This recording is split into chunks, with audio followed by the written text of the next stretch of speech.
शनि, केतु और चंद्रमा के कंजक्शन को हम लगातार विचार कर रहे हैं और अगर आपका सिंह लगन का चार्ट हो तो इस वीडियो में सप्तम भाव के लिए अभी चर्चा कर रहे हैं। सप्तम भाव में यहाँ पर शनि अपने खुद के घर में मूल त्रिकोण राशि में होंगे, कुंभ राशि में, जो कि केतु और चंद्रमा के साथ युति में होंगे। देखिए, वैसे तो यहाँ केतु आ गए तो केतु इस हाउस की पूरी एनर्जी को अपने में समाहित करेंगे, लेकिन शनि का साथ होने से शनि क्योंकि अपने मूल त्रिकोण घर में या अपने स्वयं के घर में है, तो शनि का प्रभाव यहाँ सबसे ज़्यादा रहेगा। और वैसे भी कोई भी ग्रह जब अपने ही घर में स्थित होता है या इवन अपने मूल त्रिकोण घर में जब स्थित होता है तो उसको हम काफ़ी ज़्यादा स्ट्रॉन्ग मानते हैं। इस केस में मान लो शनि आपके वक्री भी हो गए। वक्री होने की स्थिति में शनि का जो मूवमेंट है वो सिक्स्थ हाउस की तरफ रहेगा और सिक्स्थ हाउस भी इनका स्वयं का ही है। तो बेसिकली जो शनि अगर आपका वक्री नहीं है, यहाँ पे अगर सामान्य स्थिति में है तो ज़्यादा अच्छा माना जाएगा। वक्री होने के केस में फिर शनि हो सकता है आपके सिक्स्थ हाउस के काफ़ी क्लोज हो, और फिर क्योंकि केतु की साइड ही वो मूव करेगा तो केतु का प्रभाव थोड़ा वक्री शनि पर बढ़ जाता है। शनि यहाँ केतु के साथ मिलकर वैराग्य दोष या वैराग्य युति का निर्माण कर रहे हैं। शनि चंद्रमा के साथ मिलकर यहाँ विष दोष बना रहे हैं और केतु और चंद्रमा के कंजक्शन के होते हुए यहाँ ग्रहण दोष का निर्माण हो रहा है। तो ये तीन मुख्य योग या दोष बन रहे हैं यहाँ पे। देखिए, चंद्रमा यहाँ 12वें घर के लॉर्ड होकर आ रहे हैं और चंद्रमा सप्तम भाव में आ रहे हैं शनि के घर में, तो शनि का प्रभाव चंद्रमा पर काफ़ी ज़्यादा रहेगा। शनि और केतु और चंद्रमा का जो तीनों का कंजक्शन बना उसमें शनि चंद्र को अगर आप एक तरफ कर दें और केतु चंद्र को अगर आप एक तरफ करके देखें तो दोनों जो कंजक्शन बनेंगे अलग अलग, उनमें बहुत बड़ा डिफरेंस भी है। देखिए, शनि जब भी चंद्रमा के साथ होते तो ऐसा जातक सोचता है, विचार भी काफ़ी करता है, वो बहुत ज़्यादा ओवरथिंकिंग करता है और लास्ट में हालांकि वो डिसीजन लेता है, भले ही वो थोड़ा लेट से डिसीजन ले, लेकिन उसको थोड़ा एंग्जाइटी इश्यूज हो सकते हैं, उसको कभी कभी बहुत ज़्यादा नकारात्मक विचार आ सकते हैं मन में, लेकिन उसकी फीलिंग्स रहती हैं, कहीं ना कहीं उसका जो मन है वो फिर भी काम कर रहा होता है। बट जब हम केतु को चंद्रमा के साथ देखते हैं, ऐसे केस में जो चंद्रमा है क्योंकि इमोशंस को, फीलिंग्स को रिप्रेजेंट करते हैं आपके, तो वो फीलिंग्स कहीं ना कहीं अब केतु में समाहित हो जाती हैं। केतु में फीलिंग समाहित होने की वजह से आप अपने इमोशंस को खो देते हैं या आप अपने खुद की भावनाओं से डिटेच हो जाते हैं, तो खुद की इमोशंस को आप समझ नहीं पाते। यहाँ पे फिर आप या तो गलत फैसला लेने के लिए बाध्य होते हैं, ओवर थिंकिंग भी आप करते हैं, साथ ही साथ बहुत ज़्यादा बेचैनी, मानसिक रूप से कोई भी प्रकार का अनुभव जो भी आपको रहता है वो काफ़ी खराब होता है आपके लिए। चंद्रमा आपकी माताजी को भी रिप्रेजेंट करते हैं। माताजी को रिप्रेजेंट करने की वजह से अब ऐसा हो सकता है कि आपकी मैरिज होने के बाद आपकी मैरिज में माताजी के साथ जो आपका रिलेशन है या जो आपके पार्टनर का रिलेशन है उसकी वजह से काफ़ी ज़्यादा डिस्टर्बेंस हो। चंद्रमा के यहाँ आने से आप इमोशनली, मेंटली या फिजिकली बहुत अच्छे से अपने जीवन साथी से कनेक्ट नहीं हो पाएंगे। ये सप्तम भाव है और सप्तम भाव है पब्लिक डीलिंग का। तो पब्लिकली डील करना भी आपके लिए उतना आसान नहीं होगा। लेकिन जबकि ये पार्टनर का घर है, पार्टनर का घर होने से यहाँ ज़्यादातर जो दिक्कतें होंगी वो आपको पार्टनर के साथ डील करने को लेकर होंगी, या यहाँ पर जो ज़्यादातर जो प्रभाव होगा वो आपकी मैरिड लाइफ पर होगा इसका। क्योंकि वैसे आपके लगन में जो राहु स्थित होंगे वो आपको काफ़ी मदद भी करेंगे पब्लिक डीलिंग में, बट क्योंकि ये कंजक्शन आपके जीवन साथी के घर में बन रहा है और क्योंकि सेवंथ लॉर्ड यहाँ साथ ही हैं, तो ज़्यादातर इस कंजक्शन के जो प्रभाव आपको नजर आएंगे या तो मैरिज होने के बाद ही आपकी लाइफ में नजर आएंगे, या तो इसके जो प्रभाव होंगे वो जीवन साथी की पर्सनैलिटी, उनके व्यवहार, उनके सोचने समझने या विचार करने पर होगा। अब जो चंद्रमा यहाँ आ गए, 12वें घर के लॉर्ड होके चंद्रमा यहाँ आ गए, तो निश्चित तौर पे आपका मैरिज होने के बाद आपका फॉरेन से कुछ कनेक्शन हो, फॉरेन के साथ साथ आपका जीवन साथी का जो है आध्यात्मिक रूप से डेवलपमेंट हो, या आपका भी जो जीवन साथी आपको आध्यात्म की तरफ जाने के लिए प्रेरित कर सकता है। शनि यहाँ पे सिक्स्थ लॉर्ड भी हैं, तो ऐसा हो सकता है कभी कभी आप अपने जीवन साथी से बहुत ज़्यादा डिटेचमेंट की वजह से उनको समय नहीं दे पा रहे, या कहीं ना कहीं विवाह में आपके देरी हो गई, या विवाह होने के बावजूद भी आपके कॉन्फ्लिक्ट्स हो गए। तो यहाँ सबसे पहले जो आपको चांसेस देखने को मिलेंगे मैरिज में, अगर आपको कुछ भी दिक्कत आती है तो सेपरेशन की स्थिति के चांसेस सबसे ज़्यादा रहेंगे, क्योंकि यहाँ आप इमोशनली, मेंटली, फिजिकली बहुत अच्छे से जीवन साथी से कनेक्ट नहीं हो पाएंगे। तो अब इस प्रकार के रिलेशनशिप में आपका जीवन साथी या आप स्वयं जितना ज़्यादा एक दूसरे के प्रति प्रैक्टिकल रहेंगे, जितना ज़्यादा अपने इमोशंस से ऊपर उठकर सोचेंगे उतना अच्छा है। लेकिन अब सिक्स्थ हाउस में बैठे हुए ग्रह का रोल काफ़ी ज़्यादा बढ़ जाएगा, क्योंकि सिक्स्थ हाउस शनि का ही घर है और शनि जैसे प्लैनेट का यहाँ आना यानी जीवन साथी आपके कैरियर, आपकी रूटीन लाइफ या आपकी डेली की लाइफ पर बहुत मेजर इम्पैक्ट डाल सकता है। इससे मैरिज होने के बाद हो सकता है या तो आपका रुझान अगर डेली लाइफ पे है, रूटीन पे है या ऑफिस के कार्यों पर ज़्यादा है, तो आप जीवन साथी को समय ही नहीं दे पा रहे, या तो जीवन साथी आपको समय नहीं दे पा रहा। इस प्रकार का जीवन साथी हालाँकि आपको बहुत ज़्यादा मदद नहीं कर पाएगा अगर शनि बहुत ज़्यादा क्लोज़ है आपके 6th हाउस के। उस केस में ज़रूर हो सकता है कि जीवन साथी कुछ हद तक आपकी हेल्प करे या 6th हाउस रिलेटेड मामलों में वो आपका कहीं न कहीं हाथ बटाएँ। बट यहाँ पे इस बात के लिए आपको देखना होगा कि फिर शनि केतु के कितने ज़्यादा क्लोज़ होते हैं अगर वो यहाँ पे 6th हाउस के क्लोज़ होंगे। ऐसा जातक स्वयं यानी आप स्वयं बहुत ज़्यादा डोमिनेटेड हो सकते हैं। आप कहीं न कहीं दूसरों पर अपना बहुत ज़्यादा प्रभाव डाल सकते हैं, दूसरों को बहुत ज़्यादा प्रभावित करने की कोशिश कर सकते हैं।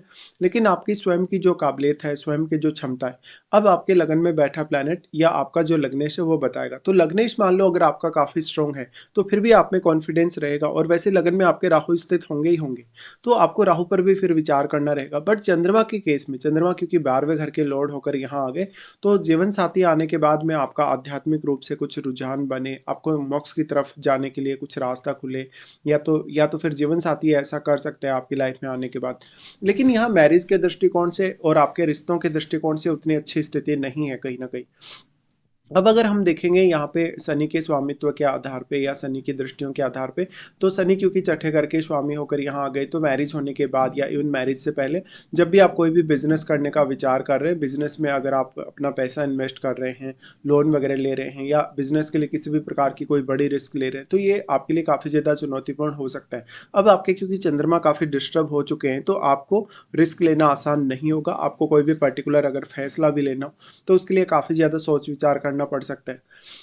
अगर हम देखेंगे तो यहाँ शनि का जो सबसे पहले प्रभाव है वो आपके रहेगा 9th हाउस पे। 9th हाउस क्योंकि शनि के लिए अब नीच का घर है, इसलिए शनि अगर वक्री होके बैठे हों तो ये ज़्यादा अच्छा है।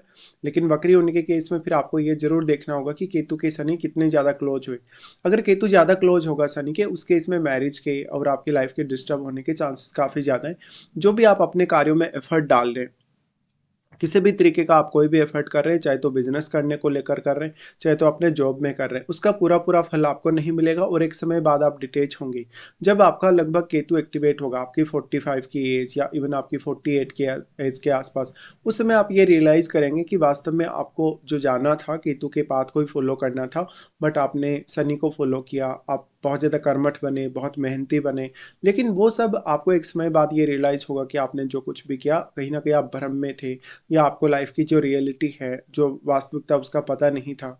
शनि यहाँ जो अपना प्रभाव डाल रहे हैं, देखिए वैसे तो इनका नीच का घर है, लेकिन क्योंकि शनि अपने स्वयं के घर में, अपने मूल त्रिकोण घर में, तो वो यहाँ आपको हायर स्टडीज़ में सपोर्ट करने वाले हैं।